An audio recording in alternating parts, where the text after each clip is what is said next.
winners of 39 races between them, and Crown Equerry comes to the first with a fractional advantage from Bear Claw. They're all safely over it. Cyborgo right up there with the pace.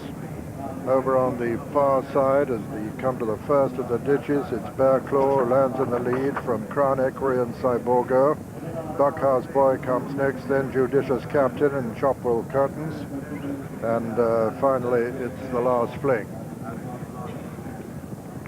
Come down to number 3, Bear Claw the leader from Cyborgo and Crown Equerry and Buckhouse Boy. Then Judicious Captain, and the last fling has just relegated Chopwell Curtains to last place as Bear Claw passes the post on this circuit with a length and a half advantage from Cyborgo and then Crown Equerry and Buckhouse Boy, and behind Buckhouse Boy is Judicious Captain, and then the last fling and Chopwell Curtains. So over the far side, racing towards the first in the backstretch, number 4, Bear Claw the leader from Cyborgo and Crown Equerry and Buckhouse Boy, Judicious Captain in the last fling, and then Chopwell Curtains. Another plain one, Bear Claw, Cyborgo and Crown Equerry. Coming to the second of the ditches now, number 6, Bear Claw, Cyborgo and Crown Equerry. Then Buckhouse Boy on the last fling. Going quite a good pace they are too. Bear Claw over number 7 from Cyborgo and Crown Equerry and Buckhouse Boy, then the last fling, and then Judicious Captain, and finally Chopwell Curtains.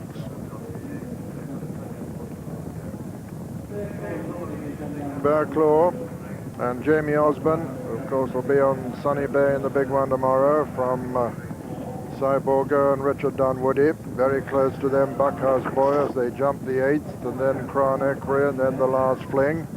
Little gap then to Judicious Captain, and then Chopwell Curtains. Turning into the home stretch, in which there are 3 fences before they set out on the final circuit.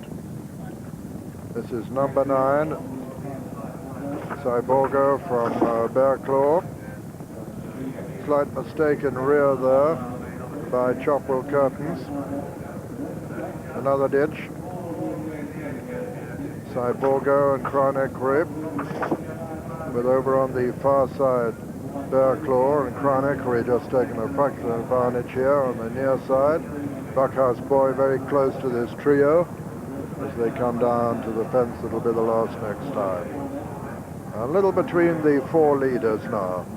Crown Equerry and Cyborgo, and a mistake there by Bear Claw in 3rd. 4th Buckhouse Boy. 5 is the last fling, and then a little gap to Chopwell Curtains and Judicious Captain.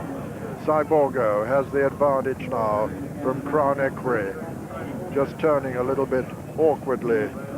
Crown Equerry at that sharpish left-hand bend. Bear Claw is next, and then the last fling as they go out over the far side. Straightening up for number 12, and it's Cyborgo from Crown Equerry. Buckhouse Boy still well there, Bear Claw on the near side, and Buckhouse Boy has gone there. Buckhouse Boy a faller at that one. Cyborgo the leader from Crown Equerry being chased along. Then comes the last fling in 3rd, and Bear Claw 4. And very much in rear now are Chopwell Curtains and Judicious Captain, as Cyborgo comes to this next ditch, number 14. Mistake by Crown Equerry at that one, and the last fling goes second. The last right over on the far side. Cyborgo from the last fling.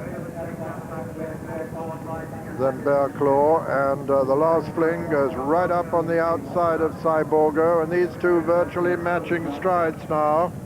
The last fling and Richard Guest and Richard Dunwoody on Cyborgo. as they race now towards the 4th from home. And on his nose the last fling there, but he survived all right. Cyborgo with the advantage over him though on account of that error as they swing into the home straight. Cyborgo on the inside from the last fling, who's still not done with. Bear Claw some way back in 3rd. Cyborgo coming to the 3rd last. Only about a length advantage though over the last fling as they come down now towards the final ditch. Cyborgo and Bear Claw fell at that one. This is the final ditch now. The last fling on the near side. Cyborgo on the far side. Richard Guest and Richard Dunwoody. The last fling looking to be travelling the better now as Cyborgo's under pressure, but it's responding to pressure. It's going to be close between these two as they come to the last in the Mildmay Novices chase. Cyborgo on the far side has got the initiative back once again. He lands in the lead. Oh, a bad mistake there by the last fling. That's surely handed the race to Cyborgo. Cyborgo the favourite, going away now from the last fling as they race to the line. Cyborgo wins the Mildmay Novices chase. The last fling is second. And just coming down to the final fence now is Judicious Captain. He's got to jump this to qualify for 3rd. He does so very steadily indeed. And he's striding up to the line a long way in arrears, but qualifying for a handsome 3rd prize of £3,773. But the official result, first, number 7, Cyborgo, owned by County Stores Somerset Holdings Limited, trained by Martin Pipe, his 167th winner of the season, and ridden by Richard Dunwoody. Number 90 for him, the 13-to-8 favourite. Second was number 2, the last fling, owned by Michael Jackson Bloodstock Limited, trained by Mrs. Sue Smith and ridden by Richard Guest. And third was number 1, Judicious Captain, owned by Mr. James R. Adam, trained by Mrs. Jane Story and ridden by Mr. Clive Story. And those are, in fact, the only finishers of the 7 who set out. Yes, here we see the fall of Buckhouse Boy, the white with the red cap this side. Jumped it fairly well, a little bit low, landed a little bit steep, and his legs have gone away from him. A nasty fall for Chris Moore there. Rather ironic as well, because it was Chris who went across with the owner to France to find Cyborgo, and it was Cyborgo who eventually proved victorious. It's hard to be critical of jockeys, and Richard Guest is one of our very best, but I just wondered whether the tactics that he used here were correct, because we said beforehand that Cyborgo is a very lazy horse, and perhaps with reflection, perhaps he'd have been better leaving Cyborgo in front and try and come and beat him with one late run. But that's, as I say, it's easy sat here, and he is a very high-class horse, Cyborgo. He may have won whatever he'd done. Yes, Woody'd really set him up to jump here. The last ring doesn't jump so well. Richard could see it coming. He'd already taken one hand off the rein before he got there. He knew what was coming up. But Cyborgo keeps finding more. We can't impress enough that the heavier the ground, that's why he's better, because he stays genuine, keeps doing it, Skew. Yeah, another good day for Woody. Yeah, that's his 3rd win of the meeting, 2nd winner of the day. But just